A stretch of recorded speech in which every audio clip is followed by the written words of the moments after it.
कुछ साल पहले, जब न्यायमूर्ति रंगनाथ मिश्रा भारत के सर्वोच्च न्यायालय के मुख्य न्यायाधीश थे, तो उन्हें उड़ीसा के पुरी के लॉ कॉलेज में मुख्य अतिथि के रूप में आमंत्रित किया गया था। कॉलेज समारोह में जाने से पहले वह भगवान जगन्नाथ के दर्शन के लिए पुरी के जगन्नाथ मंदिर गए और लौटते समय उन्होंने किसी को कई बार रंगनाथ बाबू नाम से पुकारते हुए सुना। वो इस बात से आश्चर्यचकित थे कि उसे इस तरह ऊंची आवाज में कौन बुला सकता है, वह भी मंदिर के प्रवेश द्वार के पास।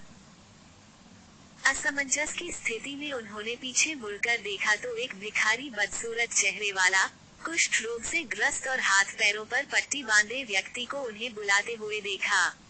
अंडस्को जस्टिस मिश्रा ने उससे पूछा, आप कौन हैं और मुझे क्यों बुला रहे हैं? मरीज ने उत्तर दिया, सर आपको मैं याद नहीं हूँ। मैं कुख्यात कुलिया डकैत डाकू हूँ।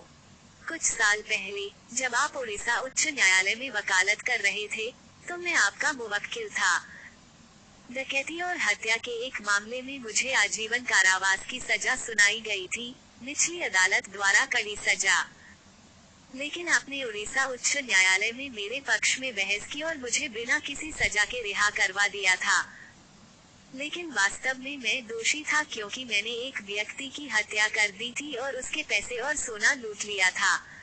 इसी तरह दूसरे मामलों में भी मुझे बिना किसी सजा के रिहा कर दिया गया। उसने आगे कहा, सर, हालांकि मुझे इंसानों के न्यायालय द्वारा मुक्त कर दिया गया था, पर सर्वशक्तिमान के दरबार से मुझे कड़ी सजा दी गई और मेरे पूरे शरीर में कुष्ठ रोग हो गया और परिणाम स्वरूप मैंने अंग खो दिए। मेरा परिवार, मेरे रिश्तेदार मुझसे नफरत करते हैं और मुझे गांव से बाहर निकाल दिया। इसलिए अब मैं सड़क पर रेंग कर खाना मांग रहा हूँ। मंदिर के गेट के पास कभी कभी कोई खाना दे देता है या फिर बिना खाना खाए ही रह जाता हूँ। ये सुनकर जस्टिस मिश्रा ने उसे 100 रुपए का नोट दिया और भारी मन से चुपचाप चले गए। लॉ कॉलेज के कार्यक्रम में जस्टिस मिश्रा ने नम आंखों से ये सच्ची घटना बताई।